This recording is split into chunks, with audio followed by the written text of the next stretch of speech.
warahmatullahi wabarakatuh. Halo pendengar, selamat datang di podcast kita hari ini. Sebelumnya, perkenalkan saya Mia Aulia. Di sini saya sebagai mahasiswi program studi Administrasi Rumah Sakit di Universitas Bakti Tunas Husada. Nah, di sini tentu saya akan membahas tentang isu-isu strategis yang ada di dunia kesehatan. Jika biasanya di ruang perawatan rumah sakit itu, idealnya pasien hanya berfokus pada kesembuhan saja, tapi pada praktiknya seringkali terjadi kerumitan-kerumitan lain seperti soal pembiayaan, hak klaim, dan tumpang tindih antar jaminan sosial dan asuransi komersial. Bagaimana kedua ekosistem ini bisa saling bersinergi? Nah, itulah yang menjadi fokus kita pada hari ini yang bertajuk Kolaborasi BPJS, Kesehatan, dan Asuransi Swasta dalam aspek pelayanan di rumah sakit. Kami sangat beruntung bisa mengajak narasumber kami yang sangat mumpuni ini yang bisa melihat isu dari kacamata akademis dan langsung dari kacamata konsultasi dan manajemen rumah sakit. Beliau adalah Dr. Teguh Agus Santoso MK3 sebagai Direktur dari Rumah Sakit Syifa Medina dan juga sebagai dosen di Universitas Bakti Tunas Husada, lebih tepatnya dosen di program studi Administrasi Rumah Sakit. Salam hangat Bapak, selamat bergabung. Assalamualaikum warahmatullahi wabarakatuh. Baik Bapak, terima kasih sudah meluangkan waktunya. Mungkin bisa langsung saja Bapak ke pertanyaannya, pembahasan kita yang pertama. Ya. Baik Bapak, jika dilihat dari kacamata Bapak sebagai seorang praktisi di rumah sakit sekaligus akademisi, bisa dijelaskan Bapak apa yang menjadi poin-poin atau titik gesekan utama yang paling sering muncul di lapangan ketika layanan untuk seorang pasien yang melibatkan kedua pembiayaan tersebut Bapak? Ya, terima kasih Teh Mia ya. Iya. Sebelumnya saya ingin mengucapkan dulu ya, Ya. selain kepada YouTube ya, pemirsa itu, kami ingin mengucapkan selamat kepada program studi administrasi rumah sakit ya, telah mendapatkan akreditasi unggul ya. Mungkin ini satu-satunya S1 yang administrasi rumah sakit yang dapat predikat unggul ya, di Jawa Barat ya. Jadi saya ucapkan terima kasih. Terus kembali ke pertanyaan yang tadi, memang di lapangan pembiayaan kesehatan itu sangat-sangat rigid ya, sangat banyak sekali faktor ya. Mulai dari faktor pembiayanya, terus yang dibiayai dan proses pembiayaannya. Nah, dari pembiayanya sebenarnya hak dari bukan hak ya, kewajiban dari negara sesuai Undang-Undang Dasar 45 ya. Itu seharusnya kan fakir dan miskin terus ya yang tidak berkecukupan mendapatkan hak kesehatan ya. Tapi di dalam kenyataannya sebenarnya fakir miskin itu dalam tanda kutip banyak ya, yang tiba-tiba menjadi miskin atau fakir setelah sakit karena pekerjaannya tertinggal dan lain-lain. Nah, BPJS dalam hal ini Jaminan Kesehatan Nasional ya. Jadi Jaminan Kesehatan Nasional itu program, sedangkan BPJS adalah provider yang membantu negara membiayai program ini. Jadi memang jadi BPJS itu suatu badan yang cukup besar ya, di bawah Presiden langsung. Berarti bukan di bawah menteri-menteri. Bukan. Jadi dia di bawah Presiden, badan penyelenggara jaminan sosial khusus kesehatan. Kan ada dua ya, BPJS Kesehatan dan BPJS Ketenagakerjaan. Nah, pembiayaan ini kan pasti ada yang dibiayai ya, yang tadi yang ada juga yang memang masyarakat atau warga negara Indonesia yang punya asuransi. Iya, asuransi. Jadi dua bayarnya. Bayar BPJS juga, bayar asuransi juga. Jadi pemerintah melihat ini fenomena yang cukup unik ya, di mana negara atau suatu daerah ya, misalnya Kota Tasik di sini sudah universal health coverage (UHC). Nah, jadi masyarakatnya sudah hampir 100% dibiayai oleh BPJS ya. Dan yang membayar pun relatif rutin ya.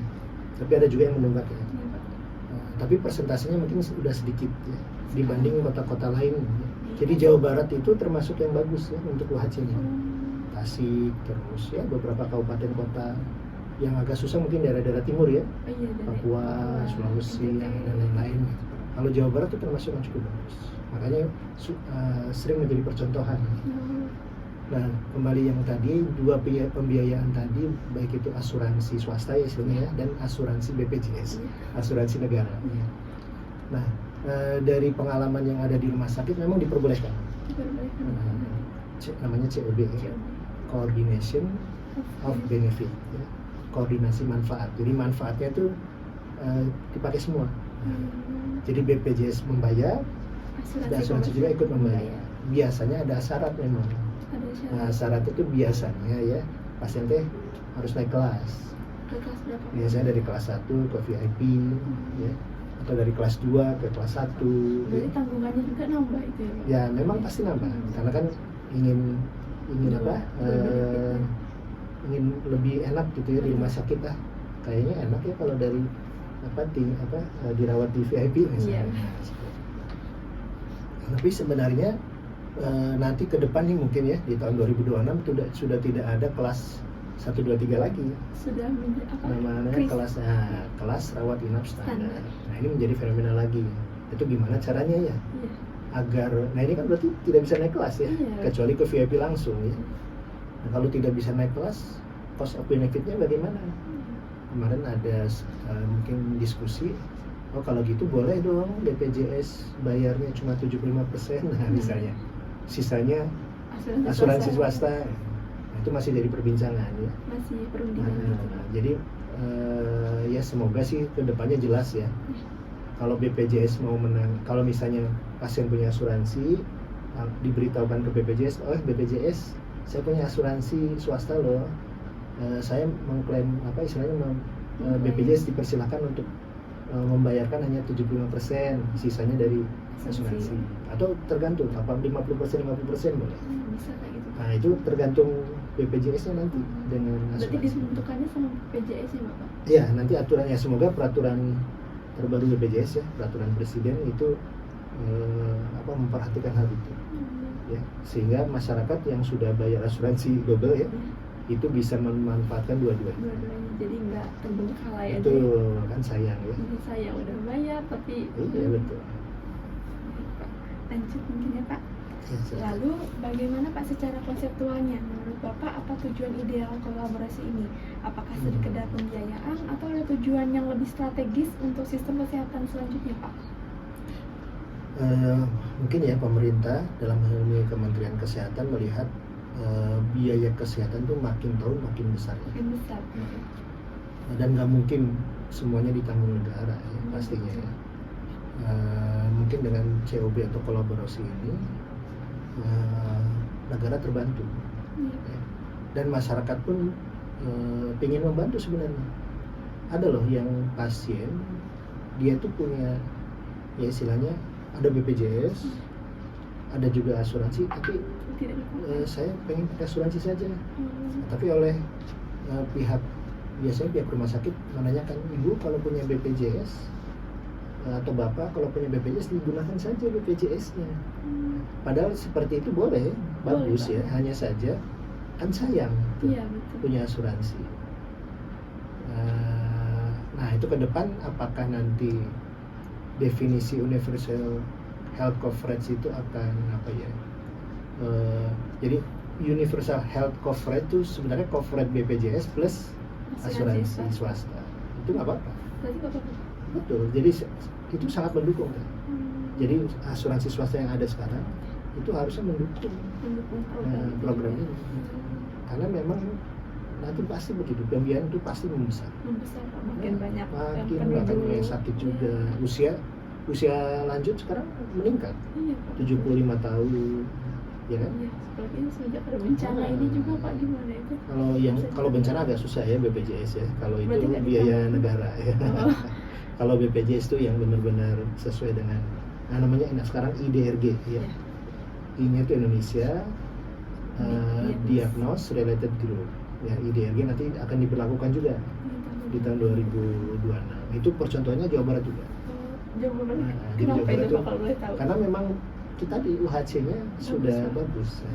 Terutama kalau Bapak tahu, kalau boleh tahu di daerah mana yang paling Tasik masuk kota Tasik. Kalau kabupaten kayaknya belum. Kabupaten Tasik ya. Kebanyakan yang kota-kota ya, kota Bandung, Bogor. kota Cirebon, Bogor ya, kota-kota yang relatif penduduknya sebenarnya penduduk kota ini kan tuh sekitar 800.000 ya. Insya Allah sih semua udah covered BPJS ya, karena istilahnya sedikit. Nah, kalau di kabupaten bayangin berapa penduduk? 2 juta lebih. Agak ngos-ngosan juga pemerintah ya. Apalagi banyak kabupaten Tasik juga yang kayak udah masuk pelosok. Ya. Susah loh Pak. Iya. Mari Pak lanjut. Silakan. Baik Bapak, jika kita lihat dari akar masalahnya nih Pak, dari sisi regulasi, apa hambatan terbesar yang menghalangi kolaborasi yang mulus ini Pak? Apakah kurang aturan atau justru aturannya terlalu banyak? Sebenarnya aturan yang saya lihat ya sudah ada ya. Sebenarnya nggak banyak juga, sudah ada, hanya saja memang sosialisasinya ya, sosialisasi. Dan kalaupun sudah sosialisasi, nah ini dia penyakitnya, regulasinya itu sering direvisi sesuai dengan kondisi yang berlaku. Misalnya pemerintah diganti lagi regulasi. Nah itu kalau bisa ya jangan. Berarti harusnya sih tetap misalnya regulasi itu 5 tahun lah. 5 tahun teh bener itu. Itu jalan. Nah kalau direvisi lagi boleh nanti. Jadi aturan itu tidak berubah-ubah. Tapi emang sering ya Bapak terjadi? Sering banget. Regulasinya nggak hanya ini, regulasi kesehatan juga sering ya Bapak. Jadi bisa banyak Bapak banget. Kasih contoh nggak di dunia? Misalnya ini kita misalnya kalau rumah sakit klaim ya. Jadi yang tadinya dulu itu bisa diklaim, misalnya ya, dulu kan ibu lahiran ya, lahiran yang diklaim 2, bayinya dan ibunya dapat ya, bayinya sehat, ibunya sehat dapat. Nah sekarang nggak bisa, klaimnya satu. Kalau bayinya sehat ya udah sama ibunya klaimnya, kecuali bayinya sakit, itu diagnosisnya beda lagi. Nah itu salah satu contoh ya. Sebenarnya kasihannya bukan kasihan rumah sakit ya, orangnya juga kan kita ngerawat 2 loh, bayi sama anak, ibu. Nah, jadi ibunya dapat klaim, nah anaknya gimana masa? Gitu. Ya ke depan sih nggak apa-apa diklaim 1, tapi peraturannya tuh jangan berubah lagi. Nah, jadi kita rumah sakit ya, terutama swasta itu mengkondisikan ya, jangan sampai kita gagal klaim atau klaimnya sesuai dengan yang diminta oleh peraturan ya. Dan peraturannya kalau bisa jangan berubah sering. Jadi jangan terlalu ya. bingung ke pihak rumah sakit juga, betul. Masyarakatnya juga nanti sama-sama kaget. Iya. Tiba-tiba berubah ya. Iya Pak. Baik, selanjutnya Bapak. Secara teknis di administrasi di rumah sakit, bagaimana Pak proses klaim yang melibatkan kedua pihak ini biasanya berjalan? Ya, kalau klaim kalau BPJS ke BPJS, kalau yang asuransi ke asuransi swasta. Yang 2 tadi tuh yang COB itu gimana? Yang COB nanti tadi kesepakatan. Misalnya 75% BPJS berarti 75%-nya kita tagihkan. BPJS. Misalnya 3 juta, ya berarti 75%-nya ke BPJS. Sisanya ke asuransi swasta. Atau misalnya BPJS-nya mau istilahnya 50% kan peraturannya mungkin akan berubah ya. Nanti yang pastinya kita harus yang terutama rumah sakit ya, harus tahu berapa persennya itu, jangan sampai salah ya. Nanti asuransinya. Nah ini yang paling susah ketika klaim BPJS-nya diklaim, asuransinya nggak mau misalnya. Nah itu dia. Kan ini sudah disepakati dari awal, nah itu dia. Jadi harus dari pasien masuk.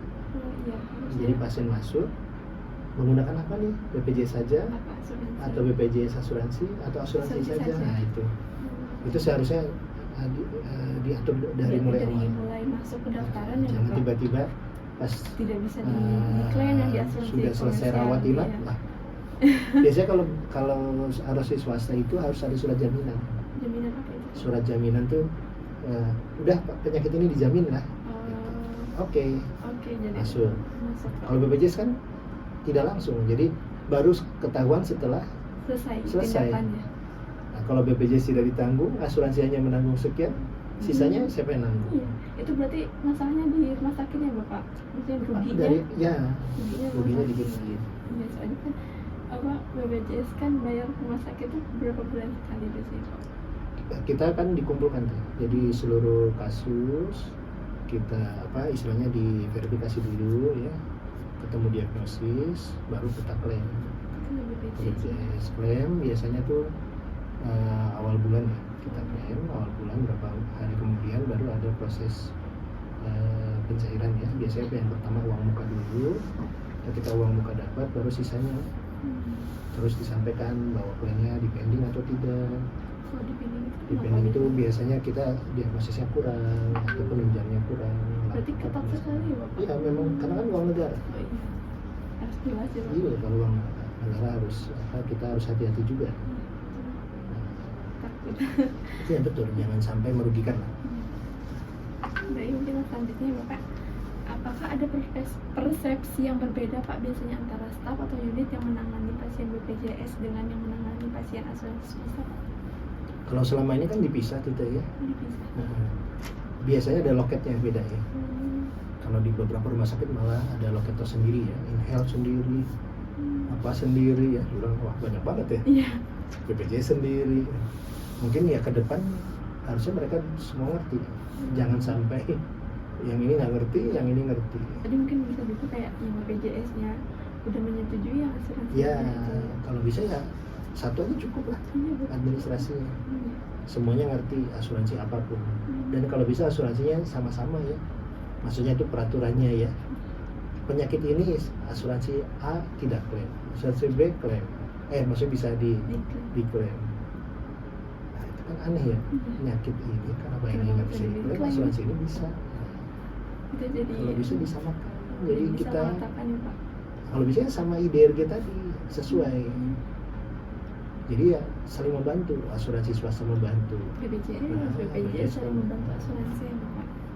Baik Pak, selanjutnya secara teknis model kolaborasi seperti apa Pak yang menurut Pak paling visible dan adil menurut pengalaman Bapak?